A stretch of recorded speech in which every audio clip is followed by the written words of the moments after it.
G'day guys, welcome back to SuperCoach with DR and welcome to my round 8 BBL SuperCoach review. Hope you had a ripping week.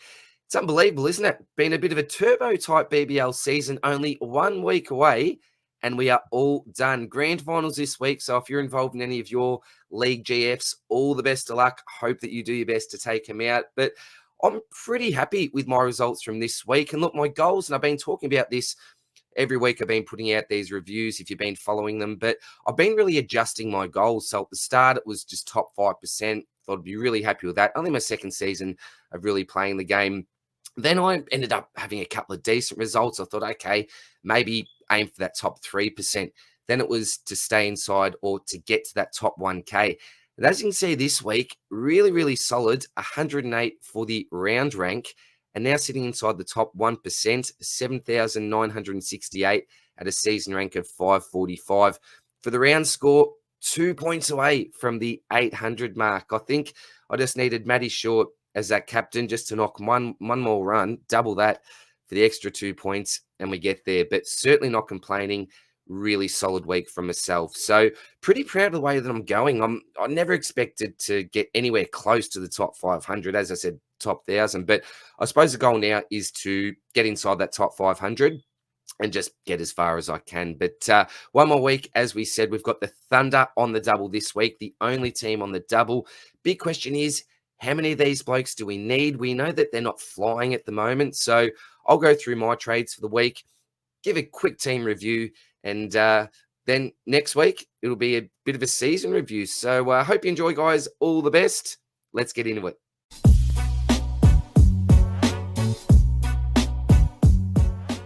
Alrighty, let's see how the side is actually looking. Now, before I actually get into this, I want to go back to a big point that I made last week, and that was all about getting your loopholes right, making sure that you've got some non-playing players, particularly in this single round, to be able to take advantage of some of your bench scores. So we can see here that my emergencies for the week were McDermott with that 17, didn't work out too well. Hales with that 83, and then we had the Chode again on fire, this man. Much more than a loophole like we were thinking at the start of the year. Also had him as a loop in my bowling line. So obviously McDermott failed, decided not to take his score. Hales with that 83, beautiful. Come on field, son. Along with the Chodes 80, I was able to do that. Chris Green only scored a 20. And then what do we have? Well, nothing else in the batting line there. I was able to move a few things around with some DPP and some loopholes to avoid taking McDermott's score. That was great about having Inglis and Billings there, being able to swap around. If McDermott went off like he did last week, it's simply Billings into the back line there, as I call it, or the wicket keeper line. And then you can take McDermott's score. But didn't need that, but did use my loops to take advantage of 2 really nice scores. And that was a big reason for me jumping in the ranks this week. So worked out super well. And again, going into this week, I think it's going to be pretty vital to potentially have 3 loops if you can. 1 on each line, if you can. But we'll go through trades in a minute. But very quickly, Josh Inglis, this was a little bit of a failure with the bat. Lucky though, I think it was 3 catches, 5 runs, 3 catches from him. McDermott just not too good with the 17. Matty Short, 88. So I did mention last week that my threshold this week was exactly an 83. He went over that, so just locked him in, didn't roll the dice with Maxi. 56, he was looking really nice early on, wasn't it? Then sort of gave away his wicket there. Tall Paul, pretty poor week from him. Maybe a slap in the face for not VCing him last week. And if I did do that, I'd actually be inside the top 500 pretty comfortably at the moment, which is a little bit disappointing, but is what it is. Hardy's been really disappointing, but at least he got a bit of a bowl this game. Hey, we'll take an 84 with recent form, I suppose. Billings is that loophole, allowed me to get Hales on for an 83. Thank you very much, mate. There was even concerns he wouldn't even get up for the week with that slight injury. So glad that he got up. I was able to take that score. Crawley, we know, isn't involved in the competition anymore. Bartlett, 52. I was hoping for a little bit more. I think he missed a catch. Someone may have dropped a catch off his own bowling. So a few points maybe left on the table there, but I'll still take that. He was fantastic for me last week as well. Overton just continues his really mediocre run in my team anyway. 45 after averaging 30 for 3 weeks for me. Just cannot get this right. He just cannot give me an over ton on field.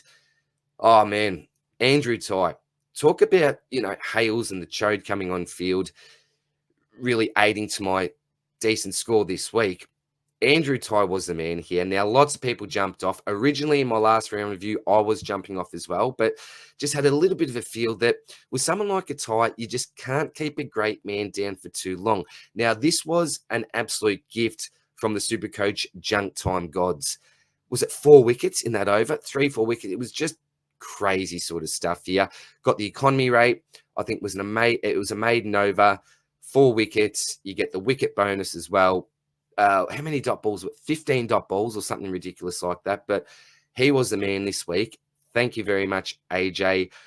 May even look to trade him out this week. I don't think so. I think I'm going to keep the faith in him. But super performance from him. I bought in Zampa because I felt like I needed to bank a little bit of coin. You'll see when I make my trades this week, I've pretty much got them worked out that I probably didn't need to go all the way down there. But 40 points, that's okay. Thought he bowled actually pretty well, the Zamps. Burden was my captain in order to take the Chodes score of 80. Phenomenal from him. What a man he is. And then he got Chris Green with a 20 that I just wanted to bank this week in order to get that second Thunder player to trade 3 in this week to give me that ideal number of 5, which we discussed on the potty with that SC Brain and the Big Horse. Shout out to you two legends. So quick review of the side.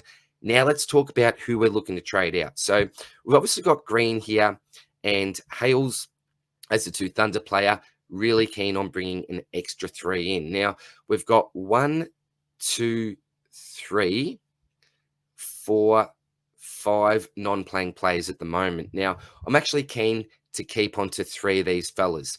I'm definitely going to keep on to Burden. I brought him in as a loop for this reason. And if you went with a salesman type pick from the Thunder, then you can't actually use him as a loop this week. That's why I was really, really advocating trying to jump on Burden. So I'll definitely keep on to him. Then you've got Bartlett there. There's no point keeping on to him. He's gone for me this week. So at what's he at? Over 200K, close to 210K, the ideal trade out candidate. Bartlett will be leaving my side this week. So we look at the other non-playing players here. We've got Tall Paul Billings as well as Jack Crawley. Now, I'm keen to keep on to Billings. He can go between the wicket keeper line as well as the bat line there. So he stays. I'm then left with 2 more non-playing players. But I did say that I'm keen on keeping 3. So it makes sense to trade out Tall Paul. Won't be playing this week. Although he's got that DPP, I've already got Burden. I don't really think that I'll need him there. A-OK. I can just use Crawley as that loop with my batters. And you can see as well that he plays the 3rd game, which is also ideal. So that leaves, that pretty much, it's Bartlett and Tall Paul going out at this stage. I need a 3rd player to trade out, and this is where the tough decision comes in. So Inglis has been the informed wicketkeeper basically all year. I'm keen to stay on to him. McDermott having that the 2nd game and still being able to loop with the Billings. I'm really keen just to see how he goes. We know what his ceiling's like. If he's on his day, he's really, really on. So I don't really want to let him go. Into the batters, Short and Maxi, keeping on to them, it'd be absolutely silly. You need those single game players that have that huge ceiling that go off tap. They're the 2 prime examples this year. Walter's going to go. That leaves Aaron Hardy. Do I trade him out? Again, one of those high ceiling type players. I think I've probably got someone else that I can. Hales is coming on for that double. Then we've got Overton, Ty, Zampa, and the Chode. So these are probably the blokes, or one of these blokes I'm looking to trade out. Overton is that bloke that you just want on a single. I know he's been absolutely burning me this year, but basically every other week that I haven't owned the bloke, he has gone off. We know what his ceiling's like, terrific role. I'm keeping on to him. I actually don't need a lot of money here because if you look at the Thunder players, which we will in a sec, they're not really going to break the bank too much. So apart from Daniel Sams, you're getting all these blokes at a pretty cheap or decent price. So Andrew Ty, after last week, playing at, where is he? Yeah, at Optus again, I'm probably just going to leave him in there. That means you've got Zampa or the Chode. Now, Chode in recent form, particularly having that 2nd game, I'm just going to leave him there. So that leaves me with Adam Zampa. Now, I only brought him in for a week. I understand that, but with 1 more week to go, I'm actually quite happy to flip him. So the 3 players I will be getting rid of are going to be Tall Paul, Bartlett, and see you later, mates, and Adam Zampa. I'm just going to filter straight to the Thunder player here because I've only got 2. I feel like 3 is the number, as I've mentioned many times. So let's go right to the Sydney Thunder. We might just sort by average rather than total points. And here we go. So Right at the top of the list is Daniel Sams. Now, I did mention last week the reason why I'm not jumping on Sams early is because he's got a very high break even, and I'm prepared to wait a week, hopefully loses a little bit of coin and doesn't kill me too much on the scoreboard early. When Mr. Smith, if you jumped on Steve Smith, bad luck. I wouldn't recommend it with all the coin that you're paying. Hey, a pod move if you've got the money, all good. But he got him out for a golden duck and really didn't do too much after that. Pretty disappointing performance, you'd say, with the ball. So, in saying that, we know what he did. I had him as a VC or my captain on that double, smashed it out of the park. The most dangerous player not to own, in my opinion, this week. So, not much discussion needed. I'm just going to bring the man in. Alex Hales, I've got. Khan isn't available. Green, I've got. So, if you take Khan out of it and I bring Sams in, that's 1, 2, 3, the three highest averaging players I've already got on my side. The obvious pick for me, just due to ceiling and all the rest, I'll need to triple check availability and all the rest, but I'm 99% sure he'll be available for both, and that's David Warner. So 37 with the bat, didn't get the strike rate. If he'd have managed to get that strike rate bonus and maybe got a couple of extra sixes off, then this could have been a pretty decent score. I'm running with him on a double. He's that talented.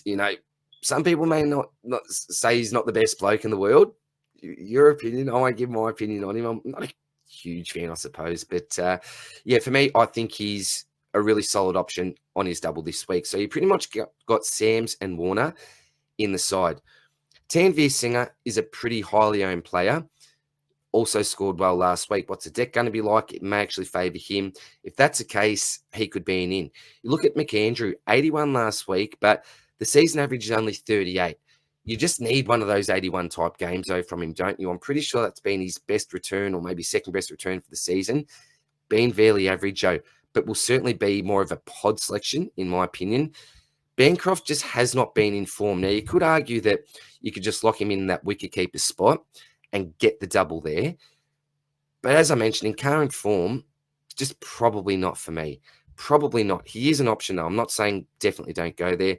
Warner, we've discussed. Toby Gray, look, don't know much about him. Did a decent job at the end, I think, with a bat for 33, but not for me. Ross didn't play there. Ollie Davies with a 15, probably not. You had Hatcher with a 70. Does Hatcher play both games? He's played 6 for the season. Maybe if you're going for a real pod, he's under 90k. So if you are looking for someone at a really cheap price, you could look at your Hatcher type. You could look at your Ollie Davies type. Sandu didn't play last week. Don't really know what's up with him. Now, Colin Cadmore, it's been announced that he's only going to be available for one of the next 2 matches. So one of these double games. So treat him as a single game player. I wouldn't be looking to get him in because of that simple fact. Does have that wicketkeeper DPP though. Up to you. Jilks, this guy's just... He's been a nightmare. Poor Swizz going with him this year. I feel for Swizz. Really unlucky there. So, yeah, I'm not going to go into great detail with these players. We're quickly just going to lock in Sams and Davey. The next thing I'm going to do is I'm going to have a look at ownership here. Now, one thing that I always look to do is go to the coach's choice. And in my position this week, I'm going to go on the top 1%. And see what the ownership's like. All right, so we've got Sams, saying we don't have at the moment, Chris Green. So Warner is in the top 3 there. Hale, Sams. Okay.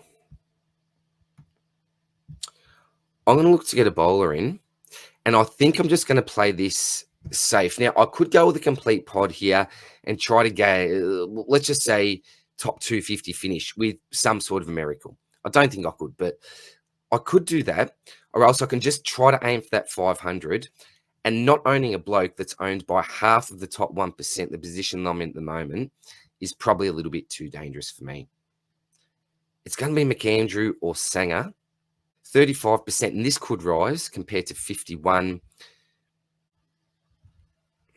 It's a tough one, isn't it? I'm probably going to go with the crowd. If we look at average, geez, they're close, aren't they? It's going to be Sanger or McAndrew. I may talk to the boys about what they think that these decks may be playing like. I don't know what the weather's going to be like. I need to take a bit of a deeper dive into that. So it's going to be one of these 2 boys. At the moment, I'm going to go with the crowd on Tanveer. So I'm going to look these trades in. 5 double game players, and let's get to looping and seeing what the best version of this side is going to be like. So now we go to 825. If we optimize, what does that give me?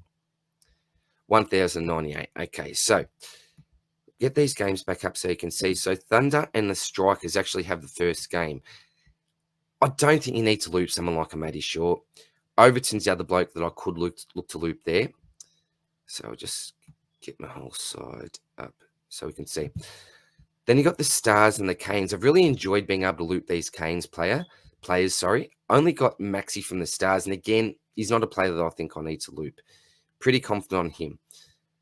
Scorchers will be too late to loop. Okay, so we're looping the Strikers, the Stars, or the Hurricanes. So a really obvious one I've already got here is Benny McDermott. So I'm going to chuck the emergency on him. Super easy. Although he's been in great form, I still think that the safest thing to do is to loop the Chode. He's had a really solid last 2-3 games, but in saying that, just like Ty was due for a really good one, maybe the Chode is due for a shocker. So I'm going to chuck the emergency on him. So 2 emergencies here. And then I'm not taking advantage of my loops at this stage. So I'm already doing the 2 Hurricanes players as the emergencies. I want to use that third loop. So for me, it's got to be Jamie Overton.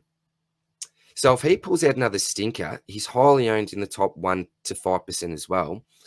Then that could be a little bit of an advantage for me. So let's do something like that. We'll get Overton on for Billings. Actually, sorry, we'll do that there.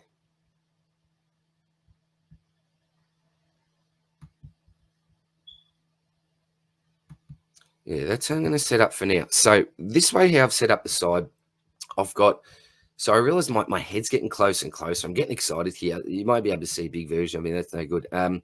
So with this current setup, I can take McDermott's score and the Chode score really, really easily.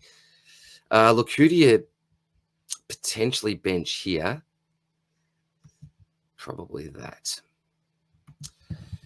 So yeah, we'll be able to take advantage of yourself. The Chode goes well. I'm going to stick with this setup. The big question is, do you go with Ty or Hardy? That's a decision that I can make whenever I want to, come that third game, the second last game. Overton, I will keep as that emergency. So story is here. If McDermott fails, then that's an easy swap. Just say from Inglis to Billings there. You still got Crawley as that loop. If Overton goes really well, we just leave Crawley there. Really, really simple, this type of stuff. So this way I'll be able to take either McDermott's score or say, no good, I'm going to go with an Inglis. Take advantage. Yeah, this is looking really good for me this week. Now, when it comes to captains, vice captains, there is no point, in my humble opinion. It can be a little bit risky, I understand, but I'm just going to straight out captain one of these Thunder players. Now, Sam's is my obvious captain for the week, and let's just say that he fails, and a failure could be just say a 36. He's still got a 36 in the bank over any other single game player. Now, let's just say that that's probably the obvious one's going to be a shorter of Maxi. Look at what Maxi did last week. If he does the same thing, you're getting an extra 20 points on one game. You get Sam's for that extra game, though. We saw what he did in his double. Even the same with Matt Short. Now, on a single, he could pump out a 120 quite easily, 150 quite easily with what he's been doing. But I'm just going to straight out captain Daniel Sams because that will then allow me not to have pressure on having to potentially take a poor score on my bench to take advantage of that captain's score because you have to put the captaincy on one of your loophole players on field. So I'm just going to run like that with Daniel Sams as my straight out captain. We've discussed the loops. We've gone through the fixture there for the last round. So that is me, guys. That is, well, if the only thing that's going to change or may possibly change is Sanger out from McAndrew, Hardy and Ty, depending on if the Chode fails, who to pick there. Yeah, I'll have to see. I'll make those decisions a little bit later in the week. But apart from that, this is how I'm going into last round. Fingers crossed I can get a top 500 spot. And amazingly, I am in 10 grand finals this week. I'm playing Spills in 3. So, you know I love you, Spills. Good luck this week, mate.